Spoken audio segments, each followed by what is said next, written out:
So, good morning, everybody. It's been a couple of weeks since we last met.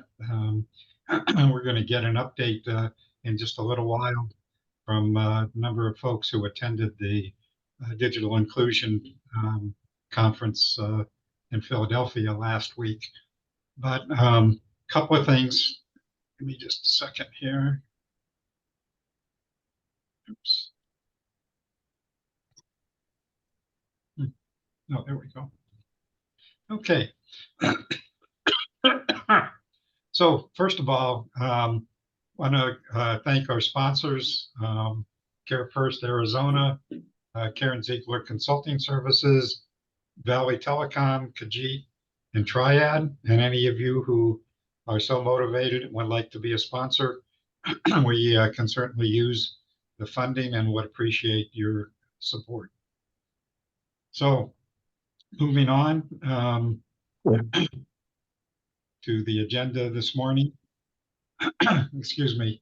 So today we're going to, instead of our usual presentation that we often have, that today we're going to hear from a number of the folks who attended the, attended the Net Inclusion Conference. A lot of exciting stuff. I think Aaron was saying they had like 1,300 people.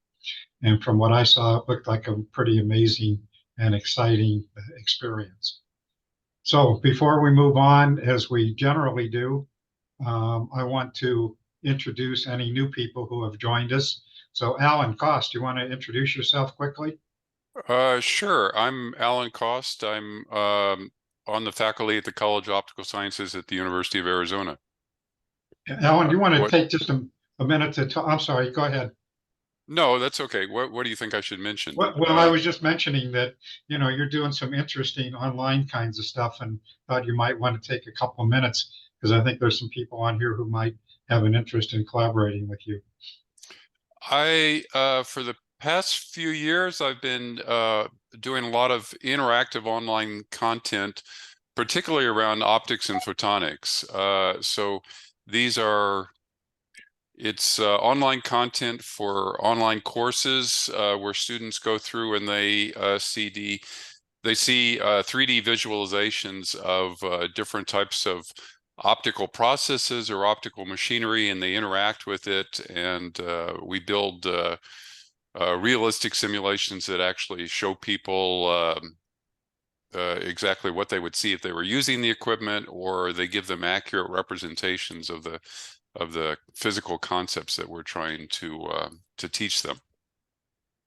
Great, thank you, Alan. Appreciate it.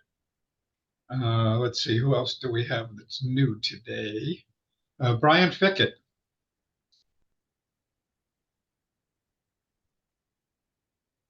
Brian, are you there? You want to say hello? Sorry, I didn't unmute myself. Hi, my name's Brian Fickett. I'm the general manager for the Tohono O'odham Utility Authority, and glad to be here. Good. Glad you could join us. You want to take 2 minutes, just tell us what's happened? I know you could probably take an hour, but do you want to just take a couple of minutes about what's happening? Yeah, we actually just received a Reconnect 3 grant of just under $10 million, which is going to, by the time we get that build out completed, we will have about 90% of the, or 92% of the reservation complete with fiber to the home project. So what will be left is to connect the main reservation to San Javier District, which is just south of Tucson. And then we've got a couple little communities, one little community in Florence and one little community just outside of Gila Bend. And once we're done with those projects, we'll have broadband services capabilities of 120 all the way through the whole nation. Pretty awesome. Any questions for Brian before we move on? Okay. Dario, I think you've introduced yourself before. Let's see. Absolutely. Yep. Glad to have you joining us again. And Judy, I know we're going to hear from you later, and I know you introduced yourself before, but you just want to take a minute to tell people who you are, please. Hi, everyone. I am with Senator Mark Kelly's office doing, broadband and Northern Arizona outreach and constituent services. So we work with federal agencies and the local jurisdictions, just making sure that the interface and is great, and trying to help people through any kind of red tape that they might have. So maybe in terms of easements or questions on grants or appropriate, um, uh, protocol or policy when it comes to dealing with different federal agencies. I'm waiting for the update, so I'll wait a little bit because we have a legislative assistant in DC, Morgan, and she'll let us know. The senator did sign on to the ACP letter back in, I think, October or November, but we have no updates on that yet, or the status of that. So that's it for me. Thanks, Judy. Mhm. And Stephen Crosby, this is your first time here, I believe. Yeah, good morning. My name's Steve Crosby. I'm with Frontier Communications. And as you probably know, Frontier operates in a handful of counties in the state of Arizona. And, we're, looking forward to participating in this particular program and ongoing, as well as working to try to help bring more BEAD funding to the various counties where we operate. So I appreciate your time. Great. Thanks, Stephen. Glad Thank you you. reached out and decided to participate with us. Absolutely. Thank you. Yeah. And Tom Tardy, I know that you've been here before, but you want to, since I know you joined us last week, I think, or last time we met. You want to just tell people quickly who you are? Sure. I'm Tom Tardy. I'm the owner of GingerSec IT. We do a little bit of everything from the MSP and SSP side to low voltage cabling and fiber. We manage the IT for St. John's. So we're very eager to get them off of point to point and get them some fiber and cable up there so they can have some good internet. Plus we manage some other places that are impacted by this meeting as well. We manage their IT as well. So Great. Thanks, Tom. Glad to have you back. yep, thanks. Okay, did I miss anybody who's new to us today? Doesn't sound like it. So why don't we just jump into the broadband office? Aaron, are you doing that update? And any of your other folks? You have several people on the. First of all, you want to introduce everybody who's on the call from your office, please. Sure. So I'm Erin Lorandos. I am the Digital Equity Program Manager with the Arizona Commerce Authority. Let's see who all is here. I can't see everybody all at the same time. So Crystal is here. Crystal, do you want to say hi? Yeah, hi everyone. I'm Crystal Severse. I'm the broadband data and GIS analyst with the Arizona Commerce Authority. Today, Sandeep asked me to give the BEAD updates for the challenge process. Yeah. So I can start with that if you want, Aaron. And yeah, okay. Sure. I think Vanessa is the only other person online, so she can say hi when you're all done. Yeah.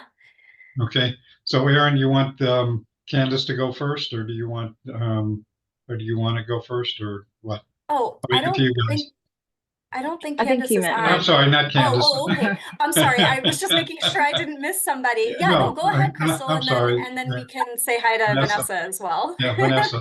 I have a good memory. It's just a little short. No worries. I like that everyone's names are right under their faces. It helps. Yeah. Go ahead, Crystal. Okay. So lots of engagement planned. I don't know. Probably many of you have already attended some of our challenge process roundtables for each basically permissible challenger. So the last one for February is today. I think that's at 10. Let me just confirm. Yeah, 10. Yes, it is. And then we'll have another round of roundtables in March So those are all going to be posted to our website soon. We also plan to have a lot of the challenge process sort of like overview materials posted to our webpage by this Friday. We're working closely with Marcoms to get everything up on the website. One of the big milestones coming up is going to be the release of the challenge portal. So that's going to be happening on March 1st. That's when you're going to see the public facing map. Anybody can go into there and view it. So permissible challengers, we would ask you to go to our website, click on the navigator map for the challenge portal, and then register. So there's a 15-day period for folks to kind of play around in there and register, and then the challenge process is going to start March 15th. So if you have any questions about that, feel free to reach out. We're going to have a lot of training materials available and lots of roundtables going hand in hand. So can you just take a couple minutes? I know we've had Sandeep a couple of times who attended and kind of talked about the challenge process and everything, but can you do just a quick recap? And again, I certainly encourage people to attend the webinars that ACA, including the vast one that's happening today. But can you just take a couple minutes just to give a quickie because we do have some new people who've joined us, and also just to recap the schedule for the challenge process, please. Okay, I'll start really broad. So this is for the BEAD grant, which Arizona was awarded nearly $1 billion for. And so we're promising to bring broadband service to unserved and underserved locations. So any location that gets less than like 1,000 by 20 megabytes per second download and upload speeds. So every state has to go, per NTIA, who's sort of administering this grant, each state has to go through a state challenge process. And it's a chance for individuals in a state to challenge sort of the authoritative data set that the FCC has provided. So it's basically given people's intimate knowledge about what's happening in their own local community, they can challenge what locations are eligible for BEAD. So for example, if we show that a location is going to get broadband service under RDOF, and you have intimate knowledge that this provider has defaulted and it's not populating on our map, it's a chance for folks to challenge that and make a location BEAD eligible. The timeline, so we'll be reposting our volume 1 also, so that'll have really detailed information on how this challenge process is going to work once it's been approved by NTIA. So this timeline is kind of really fine. But that will have instructions on permissible challenge types. So the timeline is, we've got this 15-day registration period. March 15th marks the first day for folks to submit a challenge. And so you can submit a challenge for a time period of 60 days. But once you submit a challenge, an internet service provider can then rebuttal it, or they can choose not to. And so once we have all of that evidence from the challenge and the rebuttal, our office will adjudicate those and we'll release our final determinations afterwards. Okay. So I think overall end date is going to be, I think June 30th is when we're going to round up all of this evidence and release all of it. Okay.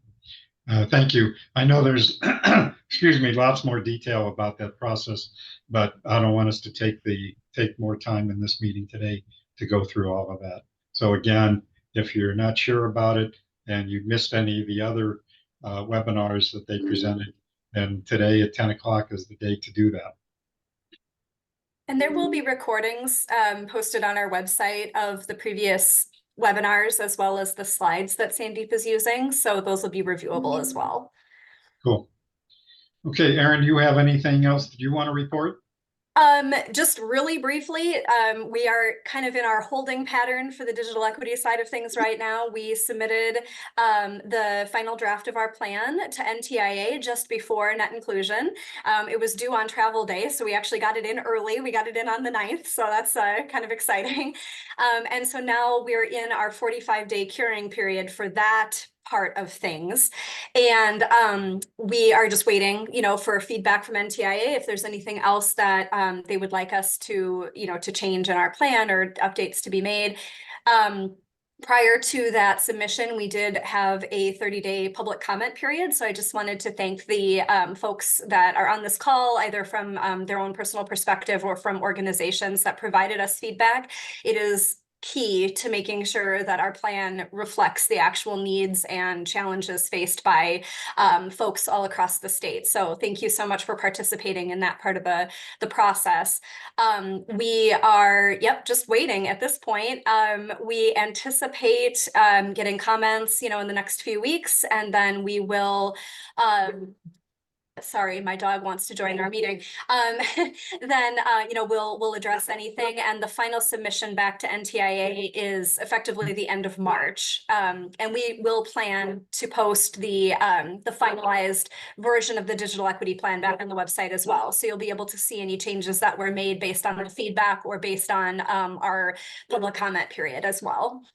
And I'll just share that link in the chat as well, just in case you aren't sure where that is. The current version of the plan that's on the website is the before public comment period. So just keep that in mind. This is not the final submission that's up there right now.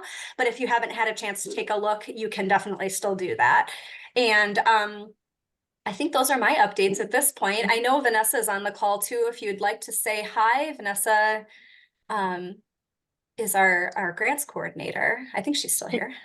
Yeah, I'm here. I'm just driving. I'm sorry. So Vanessa Figueroa, I'm the broadband grants manager, and I'm just driving to work. So I'm going to keep myself on mute so you don't hear all the traffic and the honking. Okay.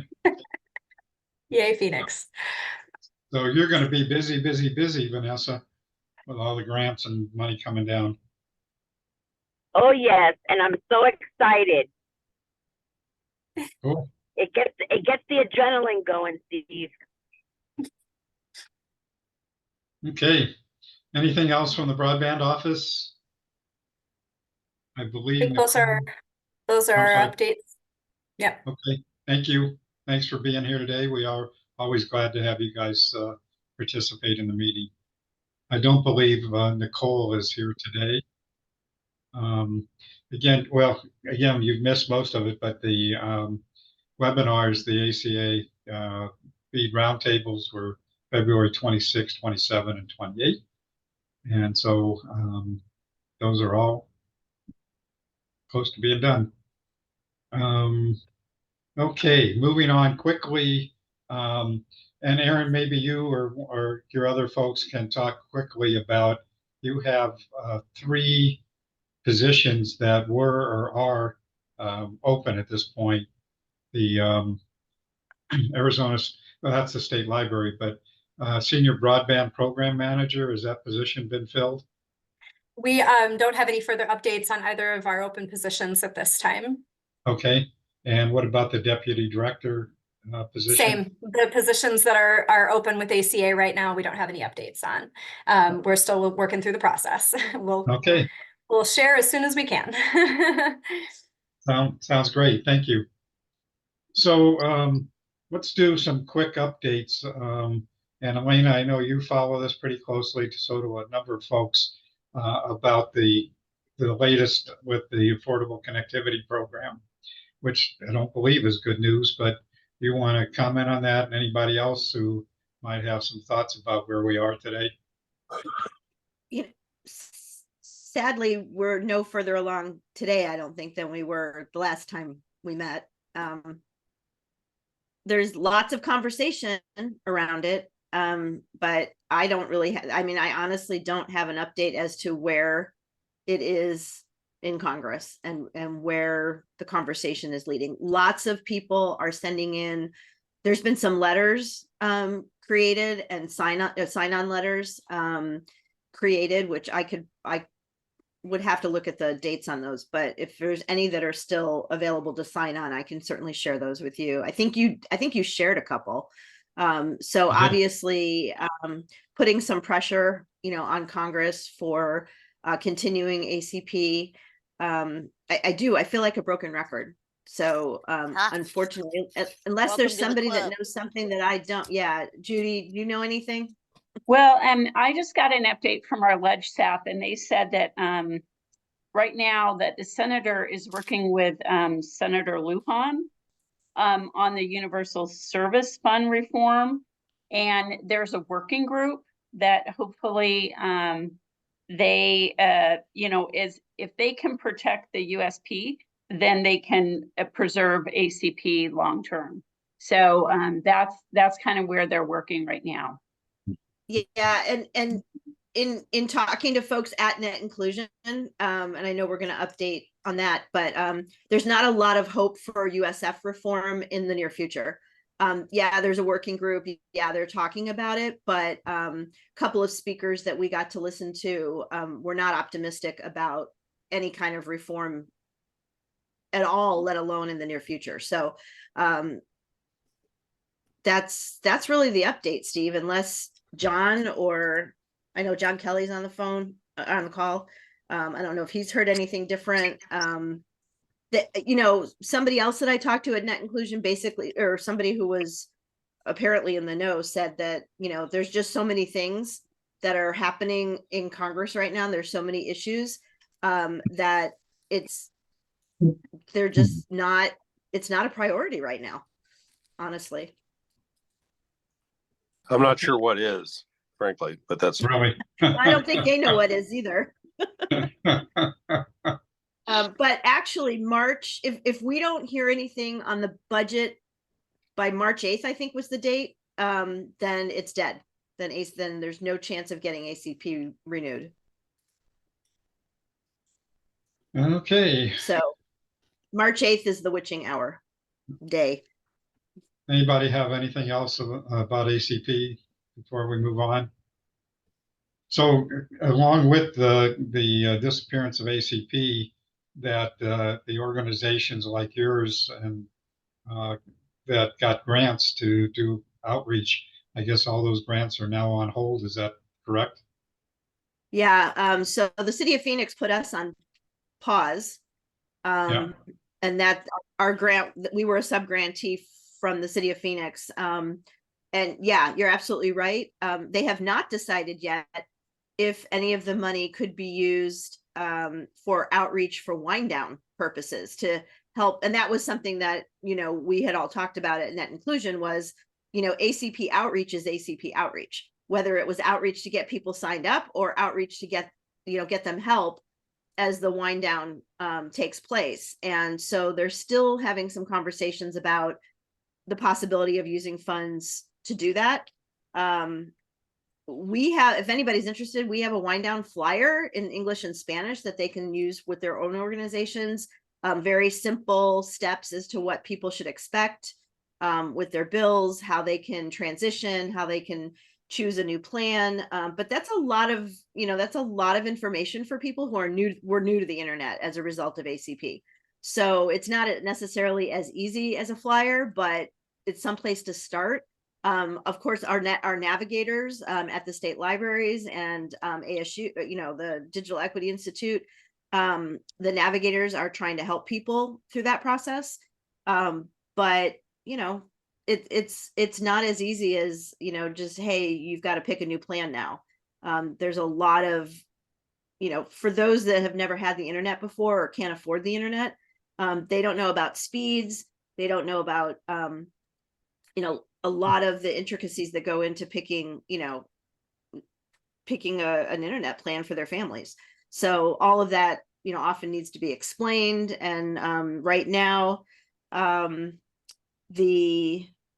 I said, the grant money cannot be used for that type of outreach, but they're discussing whether or not they're going to let grantees use that money.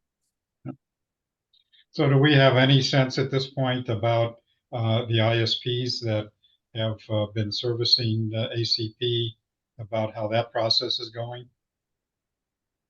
I don't know if anybody from Cox is on the phone. I do know that they have also, of course, ISPs have already sent out their first notice and possibly even their second about the wind down.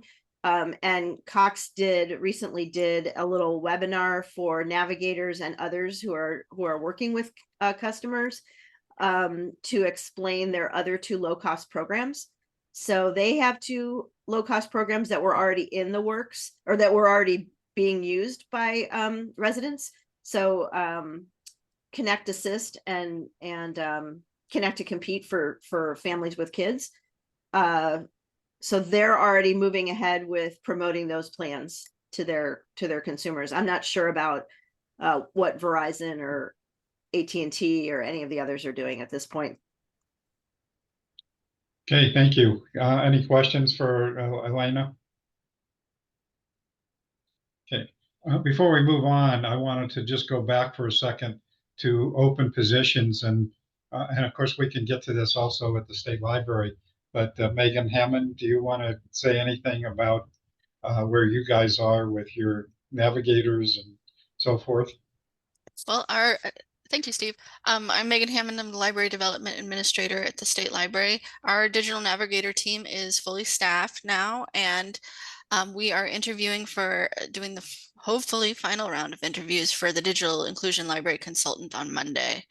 So I hope to have be able to introduce a new member in the next few weeks, but we'll see. Awesome, thank you. And we'll get to maybe doing any other updates. I haven't seen whether Mala's online today. So I don't know I if we'll hear believe she from her. is. Good. Yes, I am. Okay, Mala, well, we're going to hear from you in just a little while. So before we get to talking about the Net Inclusion Conference, John Kelly, you have anything that you want to share?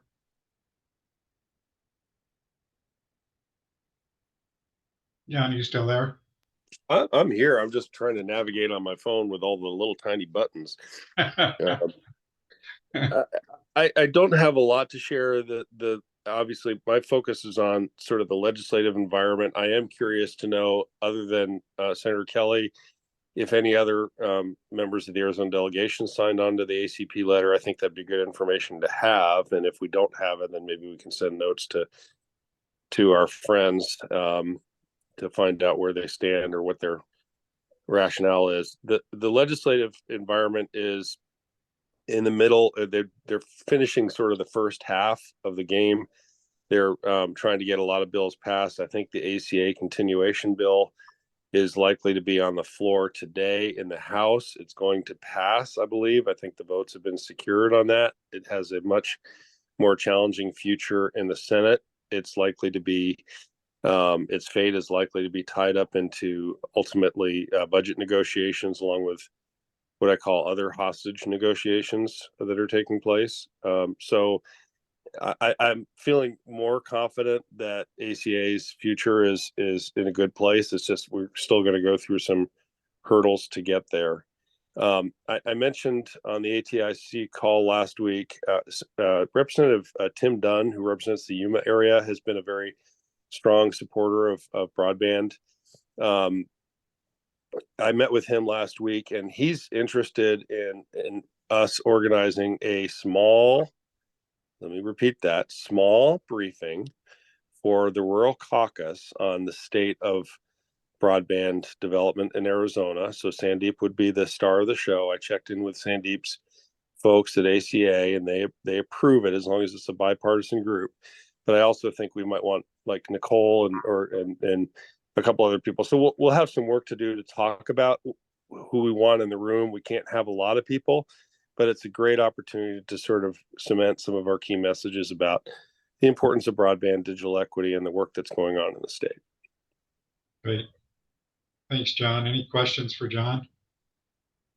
And just to clarify, because I learned this from John the other day, is that he doesn't really focus on federal legislation. So he's really focused on what's happening here in Arizona. And I think you all know, but just in case, that the Arizona Commerce Authority is the home for the broadband office. So should ACA go away, which doesn't sound like that's going to happen. Then we'd have to figure out where's the new home for the broadband office. And that will be an interesting discussion. So, anything else for John? Okay, well let's do a quick overview or summaries of the Net Inclusion Conference. As you know, we canceled our meeting last week because a number of people who were on this call today were attending that conference, and so we just decided, and it was available online also. So I've asked Aaron and Elena, but I know that Michelle Simon's on the line and Mala's on the line, although she attended, I believe, online. And I'm not sure who else that's on this call today attended the conference. But if you did, and feel free to chime in and share your thoughts, that'd be great. I understand it was a great conference. So with that, Aaron, I don't know if you want to kick that off, and then we'll go to Elena and anybody else who wants to chime in. Sure, I'm happy to. I actually have some photos and video to share because that's how I am. So if I would be able to share. Oh, yeah, I'll stop sharing. Oh, no worries. I have some fun pictures. I don't have anyway, I'll just share.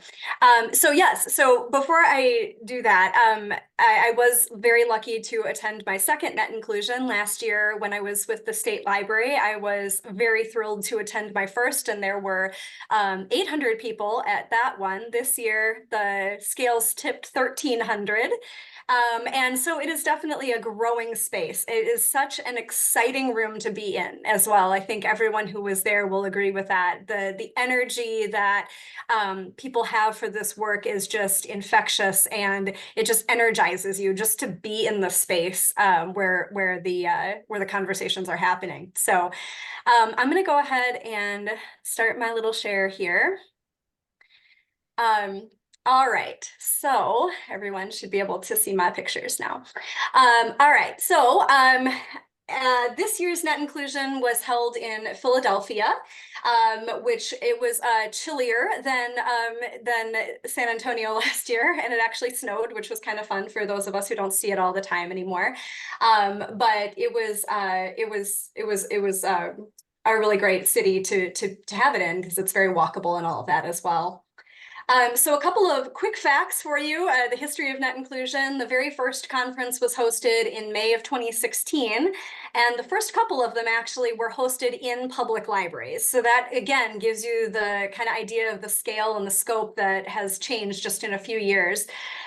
So as I mentioned, this conference had over 1,300 people in attendance, and the point was made that it is arguably the largest gathering of digital equity and inclusion practitioners, policymakers, advocates, researchers, and other leaders in the country, if not in the world at this point. So it's, again, just a very exciting place to be.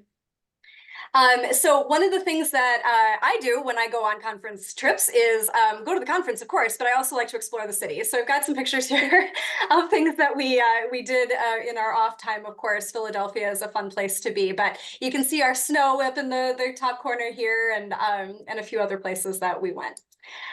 So our big news that we brought home from the conference is that next year's Net Inclusion is going to be here at the Gila River Indian community. So that is absolutely thrilling. It'll put Arizona, and especially the work that Mikhail is doing with Digital Connect in the Gila River Indian community in the spotlight, which is just absolutely amazing. So you've got some pictures here of Mikhail making the announcement that it was going to be hosted here. And I do have a video for you as well.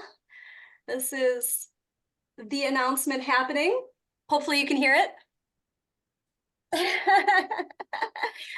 So anyway, everyone was very excited. And there's our announcement happening that it's going to be here. It will be in May of 2025. So that's a little bit different. for us. We've been having it in the winter the last few years. So it will be in May, so it'll be nice and warm. I have to steal Mikhail's joke that he made that, you know, anybody who was cold at this year's net inclusion will not be at next year's. But they do tend to kind of do a little bit of the off season, you know, just so that it is a little bit more affordable for people to get there and all of that kind of stuff. So I think that might be part of it. But Mikhail is also, he also announced that he is on the board of NDIA now. So we've got a lot of really amazing local involvement with NDIA at this point.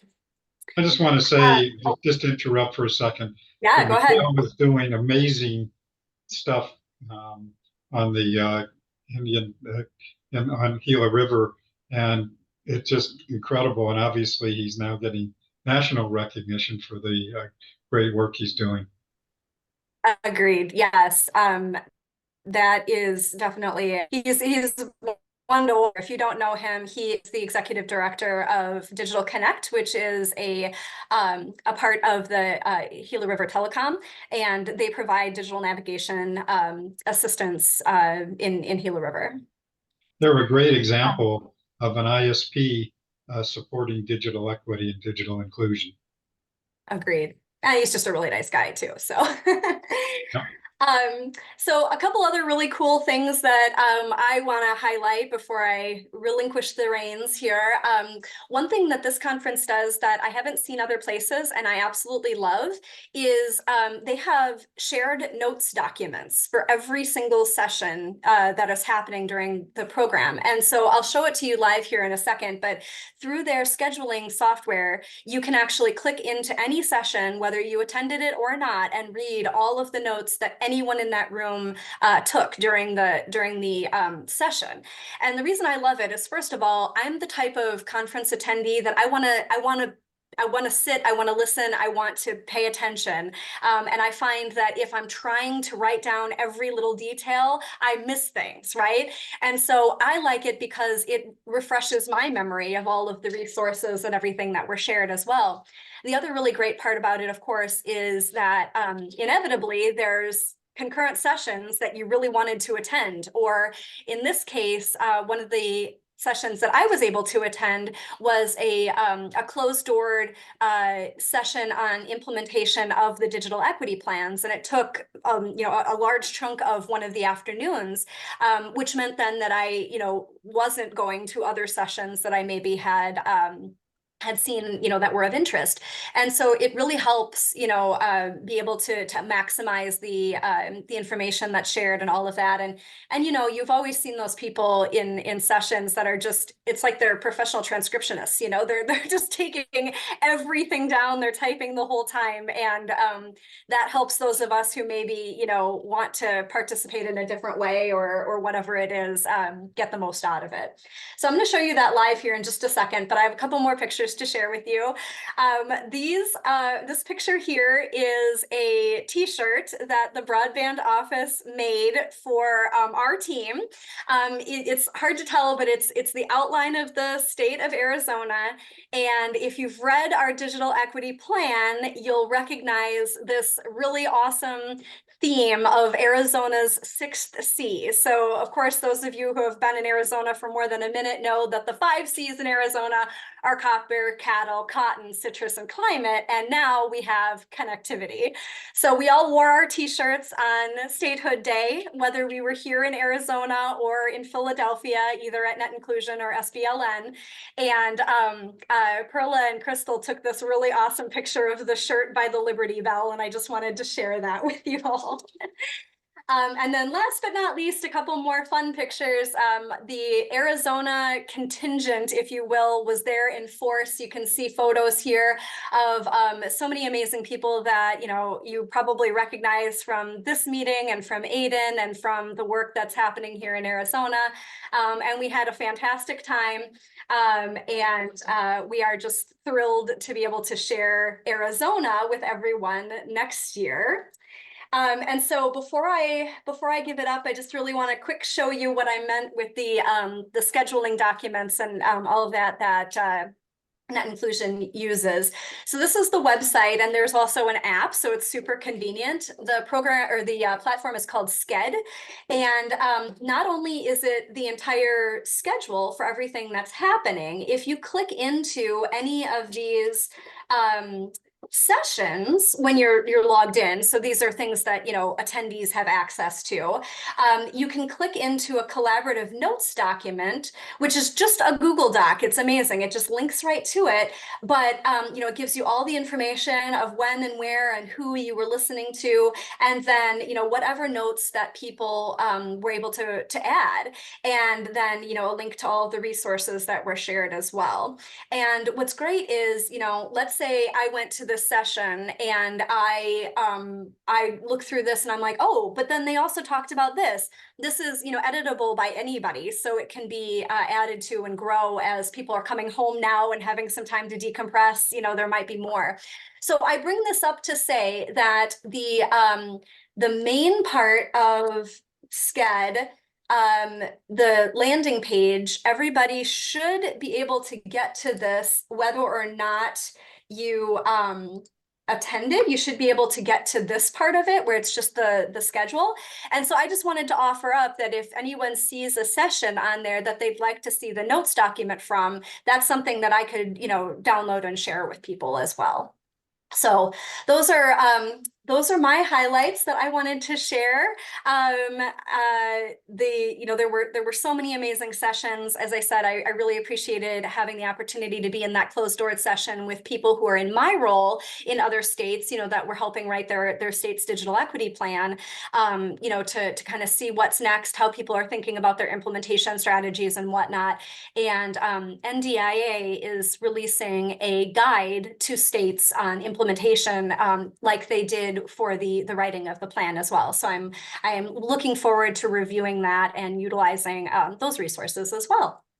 So are there any questions for me? Otherwise, I'd be happy to let everybody else share their experiences. So Erin, did you have any takeaways, anything new that, you know, you just said, wow, we definitely should be thinking about this in Arizona? Yeah, so a lot of that stuff is definitely from that implementation session that I went to. It was really, really great to hear from states that, you know, may be different but similar in a lot of ways. I had a conversation with a gentleman from Alaska who, of course, you know, that's a very rural area as well, you know, in so much as you have to fly between some of the cities in Alaska. You can't even drive there. And, you know, some of the things that they're considering, ways to leverage the funds that the tribal communities are going to be getting, is something that I'm looking into. I can't share all those details because it kind of goes into some of the things that won't be released until we get the NOFO for the capacity grant. But there are definitely a lot of things that I'm planning to utilize. You know, the other sessions that I attended that were really great were around sustainability of resources. You know, that's a conversation that we have here in Arizona quite a lot. You know, we don't want to start a whole bunch of these programs or increase, you know, reach and work for, you know, the groups that are doing the work now without having a clear idea of what will happen when the money that we get for the digital equity program ends, right? And so there's a lot of really great resources shared there about how to ensure sustainability that we are looking at. Also, one other one I'll mention, you know, we are hoping to, as part of our implementation, create a couple of toolkits and guidelines for various things, some around website accessibility, some around you know, targeted guides for working with covered populations, et cetera. We talked about some of these in our digital equity plan, if you had a chance to read that. And some of the takeaways that other states are doing will also be, you know, utilized in those.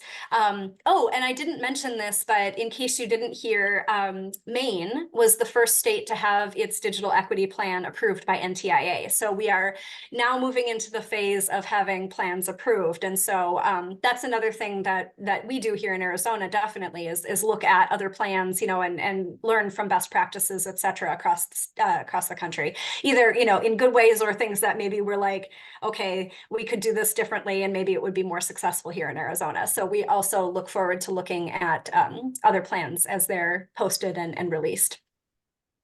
Okay, thank you, Aaron. Of So course. Elena, you want to share some thoughts? Yeah, sure. Man, Aaron, I'm like totally jealous of that report. I did not put any kind of PowerPoint together for you all, although I do have some really great pictures. I did put one picture in the chat of the contingent from Arizona. I think we made, a big splash. So I think that's great. If we weren't on the map before, so to speak, we're definitely on there now. And of course, having the conference here next year will be fantastic. I also, so I use SCED, but because of my background, and I guess I should say who I am. So I'm the Arizona Director for Common Sense Media. For those of you that don't know me, I'm Elena Lowry. And in my previous life, I was a journalist, so I took my own notes. And so I put those in the chat as well. Do with them what you will. But they were notes from some of the fireside chats, for example, with Jessica Rosenworcel. For those of you that don't know who that is, she is the chair of the FCC. And there were lots of great speakers. So I would highly recommend, and again, if you want any of the notes from any of the sessions, like Aaron said, either one of us can share them with you, or Michelle. We all have access to that. I think one of the things that when you talk about takeaways, as somebody who's not with government necessarily, and working from the sort of the side of nonprofits and coming from the side of practitioners, I would say for me, hearing about the capacity grants and what is going to, some of the things that we need to watch out for when we're applying for them, some of the things that we need to consider when we're applying for them, that was all really interesting to me. There is going to be a huge focus on tribal lands, for obvious reasons. But the two big takeaways from that session that I listened to was the focus on tribal lands and collaboration. So if you're a nonprofit, or if you're an organization that's going to apply for a capacity grant, really pay attention to the NOFO and keep that in mind. So that was a big takeaway. I was hoping one of the takeaways would be about ACP, but even Jessica Rosenworcel didn't have anything terribly positive to say, unfortunately. So that was disappointing. But yeah, I mean, I don't want to take up any more time, Steve. I think, if people have any questions, feel free to reach out to any of us that were there. It was a great experience, like Aaron said, being able to not only be with colleagues in person from in Arizona, it was a great opportunity to meet folks from other cities and states that were doing similar work, and talking to them and hearing them talk about not only challenges, but their successes as well. And being able to bring that sort of back to the work that you're doing. But I think the connections are probably the most important thing that you get from going to something like this. The information's great too, but you can get the information from being on a call with somebody over Zoom or whatever. But they were just really great conversations with people who are doing the same work. So I'll leave it at that. And if anybody has any questions, feel free to ask us. Okay. And if you can attend next year, if you're doing this work and you can attend next year, since it's in Arizona, I highly recommend that you do that. Great. Okay, thank you, It Elena. will be at the Wild Horse Pass, just so everyone knows. That is the plan. Yeah. And they will have a local planning committee, and it's my understanding that local planning committee will be made up of a lot of folks who are on this call right now. Okay, thank you, Elena. Michelle, you want to share your thoughts? Honestly, after all of that, there's really nothing more for me to share except for that I came back extremely excited, but also focused on what the priorities should be, obviously for Pima County, but how we can work together for the betterment of our state. So, how are we in Pima County good neighbors to the counties around us? And how do we leverage everything that we're all doing to really move this effort forward and not waste the opportunity that's been presented to us? Okay, thank you, Michelle. Anybody, Mala, you were online. I don't know if you had anything that you picked up while you were online. Well, it wasn't as exciting watching it online. You don't get the energy out of it that you would if you were in person. And I definitely plan to attend the Arizona one next year. The one thing that I took away from the sessions that I attended, most of those had to be in the main ballroom because that was the only one that was transmitted. And Jessica Rosenworcel, kind of spoke about, among other things, the importance of internet as a vital communication channel for teachers to parents and parents to teachers, which is something we normally don't think about, for parents communicating with teachers, especially in rural areas, using the internet, paying for it through ACP. She mentioned also that 75% of the households use internet for telehealth, which also is an amazing statistic. We always think about people using it for job applications or working from home, business or banking and things like that. But, telehealth, 75%, I'm not sure that I got the citation or where she got this from, but obviously if she's quoting it, it has to be from somewhere authentic. And Senator Lujan also spoke about, his recorded speech was aired, and that he also spoke about the importance of internet, but also about the USF funds.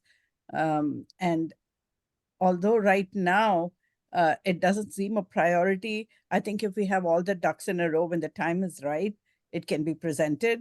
And that right now it's in the Fifth Circuit Court, where if the argument is about is USAC the right vehicle to disperse these or collect these, that could be an argument that could be worked on.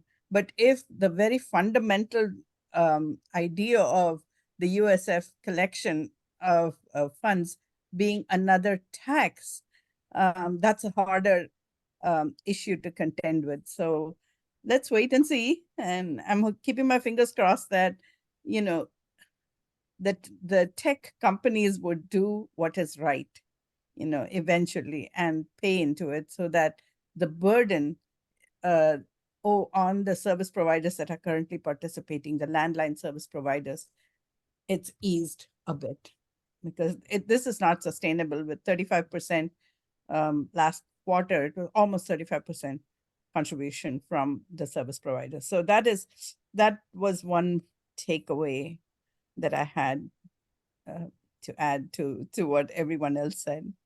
Okay. Back to you, Steve. Okay, thanks, Mala. We'll want to hear some more from you in just a minute. But before we move on, even though it wasn't on the agenda, Andy Sinclair, if I can put you on the spot for a minute. Andy just hosted a really great workforce development meeting. And Andy, if you want to just take 2 minutes to share about that meeting.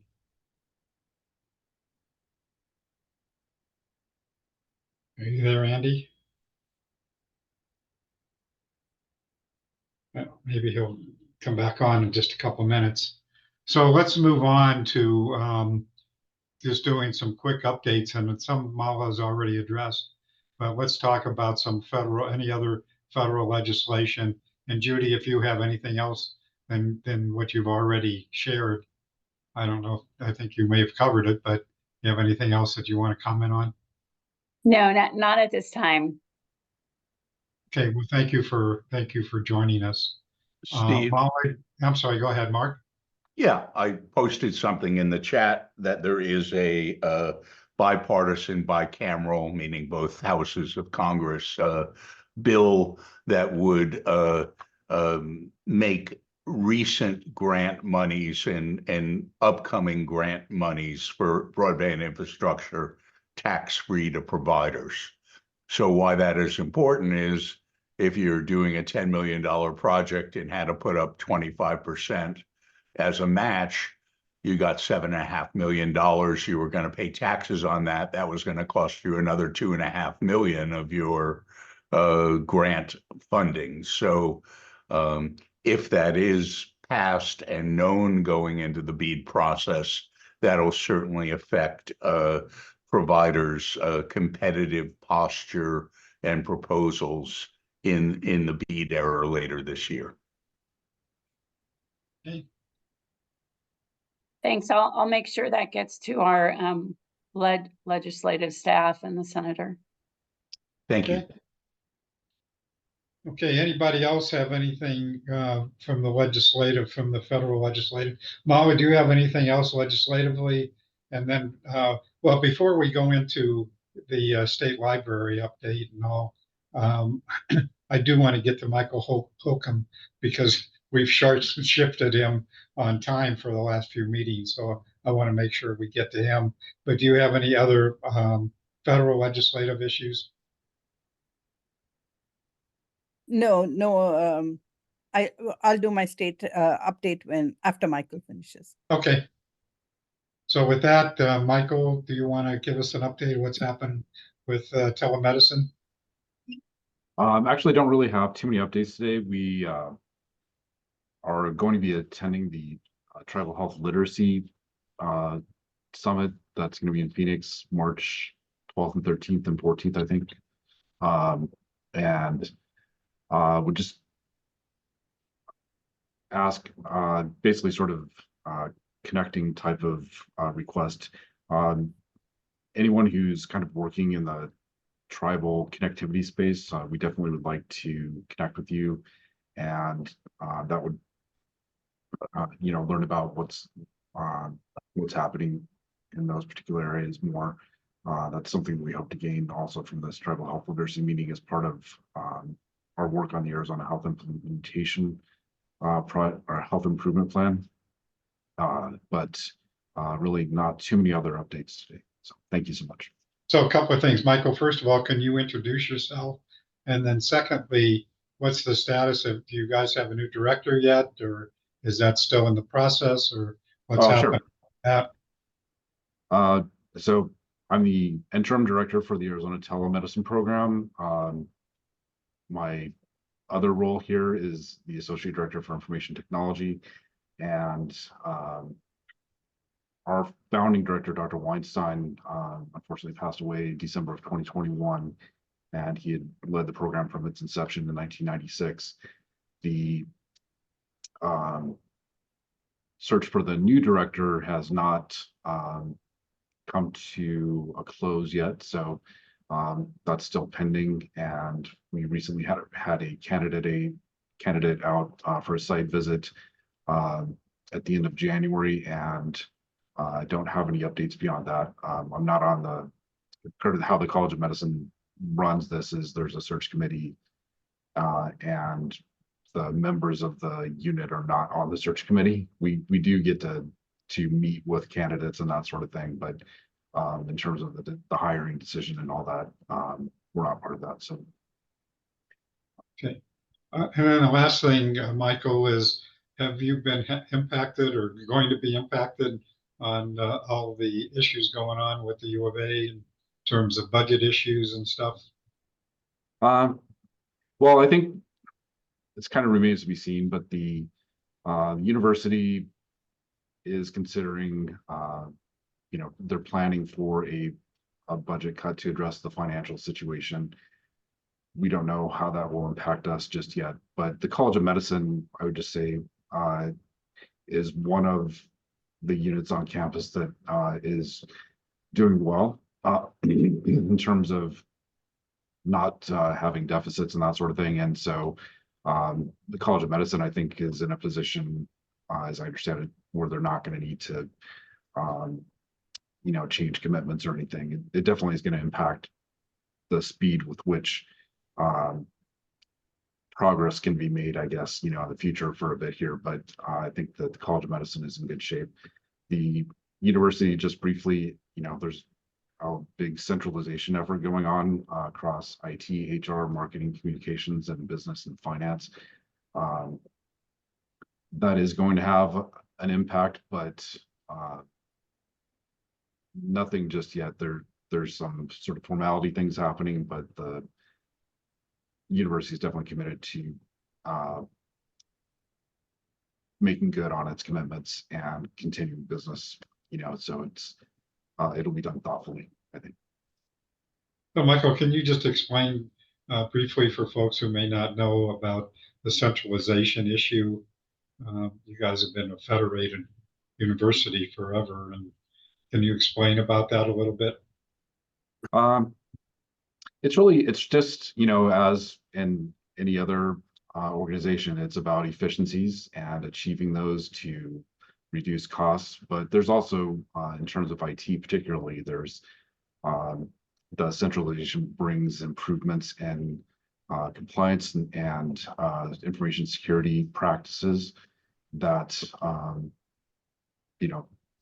the university is in a better situation if those are uniformly applied. So, I think it's organizationally, it's a good move. But it is a big change. So just to clarify for people, that almost every, if not all, of the colleges on campus basically had their own IT operation, their own network and Kind IT of historically, I think that starting even probably more than 4 years ago, but especially about 4 years ago, when these discussions started, many units, including ours, basically started the work of moving in that direction. So like our program, we're already centralized. We have done the work to transition to central resources for business computing and that kind of thing. So there definitely are still many that need to do it and have some work to do. But thanks, Michael. Any questions for Mike? Okay, if not, so Mala, you want to circle back here, and anything else you want to share in terms of what's happening here in Arizona? Yes, very quickly. Library and so forth. Yes, we are hurtling through the E-rate application deadline, March 27th application deadline.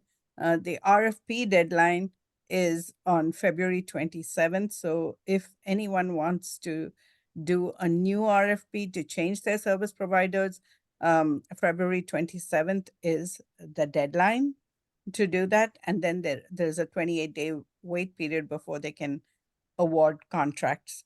They can use the state master contracts after that if they do not want to do their own RFPs. The state master contracts are available for category 1, which is internet recurring services. But for the internal connections, routers, hubs, switches, etc., the Mojave contracts are available for those who are eligible to use it. Most state government organizations, as well as public libraries and schools, are eligible to use the Mojave contract. The last I saw, it was not up on their website because they just renewed it like a few days ago. And it takes time for the new contracts to be up on the website. But I do have the contract information. If anyone needs it before it appears on their website, please contact me. I will be happy to share the contract details that you would need, the contract information the service provider's entity number and those kind of things. So I'll be happy to share that with anyone who needs it. A couple of other things that that are going on. One is the cybersecurity comments deadline was January 29th, and we were all aware of what those comments are likely to be. The cybersecurity pilot program that Jessica Rosenworcel put up was for 3 years, and we definitely wanted it shortened by a year. That is a comment that has come up over and over again among the people who have posted the comments. Shorter duration, more funding was supported by Funds for Learning, as well as the Consortium for School Networking, COSN. They had done, interestingly, they had done an average cost per applicant for a robust cybersecurity system, and the average came up to 146,000 per applicant, that is per school network or a library system network. And they said that in order to for all the schools and libraries to use it, this 200 million is not going to be sufficient, and their estimate was 312 million. And they, of course, wanted it over one year cycle to estimate and evaluate how the program is running. So that was an interesting piece of statistic that we that was on the comments. Now, the other thing, the other comment NPRM that was up was the hotspot lending from libraries and schools through the E-rate program. There was again mixed support for that. The need, of course, everyone agreed on the need for some kind of Band-Aid until the BEAD program came into effect. But whether E-rate was the right solution was debatable, partly because, of course, E-rate has a good mechanism, a tried and tested mechanism to do the application, but the rigor of keeping statistics, the notes on who they lend it to and how long they had it and which of those hotspots are being used, etc., was something that they didn't want to keep stats on. The cost concerns were also there. Again, an estimate was done by Funds for Learning, and they said it would cost the E-rate program about $198 million per year to support the cybersecurity program. Of course, we know that the E-rate program does not have that kind of funding, and we'll see, again, unless the USF base is expanded. So let's see where that goes. Again, we're going to wait and see what the reply comments will bring. One other thing that I wanted to share with you was that there was an interesting Shelby broadband deployment webinar where New Mexico had done a study on pole attachments and what that would cost, and whether the service providers, of course, may be taking that into account when they are quoting to be a sub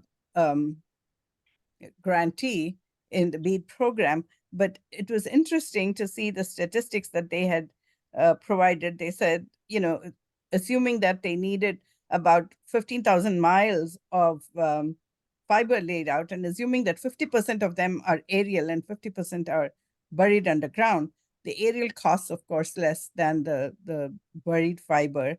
And the cost that they said was about 3,000 for 50% of the replacements. They said would cost about $75,000 at the rate of $3,000 a pole. That means that for New Mexico, $225 million would go just in pole replacements in order to fulfill the BEAD requirements. That was staggering. It was a staggering amount, but again, it's something that we need to note. And the service providers probably would note that when they are quoting as subgrantees. I will post a link to the PDF that on the poll comments from that Shelby webinar. One last thing that I want to say is that during that webinar, they also, there was an interesting model that was showcased. It is called the Vernonburg model, and I'll put that in the chat once I'm done talking. This was a statistical model that they presented on fiber, fixed wireless, and satellite options to use the BEAD grant. And they show a slider on it that if you decrease the fiber and increase the fixed wireless or the satellite, how this would affect the total amount that you would deploy in the rural areas for the BEAD program. So that it was very interesting to see how that model worked. Maybe something that Paul would be more interested in, but also at the same time, I think the service providers would be interested in seeing when they do a quote as a subgrantee. So back to you. Not that I know much about those two models, but I'll give you the PDF link for those who have more statistical, mathematical abilities than I have. Okay, thank you, Mama. So we're just about out of time, but Carrie, I'd like to introduce you if you're still there. I think this is the first time that you've joined us, and just tell people quickly who you are and what you do. Good morning, everybody. Not my first time here, but I haven't been here in a couple of weeks, Steve, so fair to you that you don't recognize my face. I recognize the name, but all right, well, now you get a face with a name and a voice. Cool. I, along with Michael Holcomb, work for the Arizona Telemedicine Program, and I am our Associate Director of Administration. And as Mike mentioned, we are a sub-awardee of the Arizona Health Improvement Plan, and broadband is a big piece of that. So we remain invested in these conversations and these meetings, and then also without broadband, telemedicine is not possible. So yes, we have a vested interest, and thank you for having us this morning. You bet. You want to just tell people quickly about the Southwest Resource Center? Sure. So we also have a federally funded subsidiary called the Southwest Telehealth Resource Center. This is funded by HRSA. We have a region, and our region is Arizona, Nevada, Colorado, New Mexico, and the Four Corners. And we truly are a resource center. So whatever it is that folks need around telemedicine and telehealth, that's what we provide through information, resources, and technical assistance. We have newsletters, we have blogs, we have webinars that we push out to anybody who's interested. We also have every quarter our Arizona Telemedicine Council meeting. Our next one is in April. I would be happy to put the link to the chat if you would like to register and come. Please feel free to do so. Great. And Carrie, am I correct that you actually coordinate that regional center? I'm the program administrator for it. So it's Mike and me, and then our director of that program is Dr. Elizabeth Klipinski. Okay, great. Okay, any other questions, comments from anybody before we end for the day? We'll end the meeting, and then, as you know, if anybody wants to stay online and kibitz for a while, if not, we'll be done. But any other announcements? Andy, are you back? Andy, are you there? Yes. Yes. Oh, so Andy, I was looking for you to just do a quickie. You had a great meeting the other day on workforce development, and I thought maybe you just want to share quickly about that. Okay. I coordinate, well, I'm Andy Sinclair, and I'm the CAPS Capacity Development Coordinator at the Arizona Department of Economic Security. And I put on a quarterly meeting. It's the Community Economic Development Advisory Consortium. And the goal of the meeting is to look at non-traditional ways of reducing or eliminating poverty. This past Tuesday, we had a meeting related to workforce development in the cyber area. So we had Leah Palmer, Executive Director for the Arizona Advanced Manufacturing Institute's Semiconductor Technician Quick Start Program at Maricopa Community College. Also had Peter Costa, who spoke at AZBSN just a few weeks ago. He's the founder and CEO of Ball2 Technologies. He addressed bringing workforce development into business and also working with individuals to increase their cyber workforce skill sets. We also had Marisol Rivera from Mesa Community Action Network, who addressed their program working with AT&T. The program is called Connected Learning Center, and that's where AT&T partnered with a community action agency to teach cyber skills to low-income people throughout the Mesa area. So it was a pretty good meeting, pretty good speakers. Yeah, it was great. Great job. And Alan, I'm going to introduce you to Peter because I think you guys will have a lot in common. Thank you. I was hoping he'd be here today, but he and I are going to be talking next week about some things to collaborate on. Okay, great. Okay. So anything else? I'm going to stop the recording. And if you want to stay online and kibitz or ask questions or whatever, and if not, you can go do what you got to do. Great.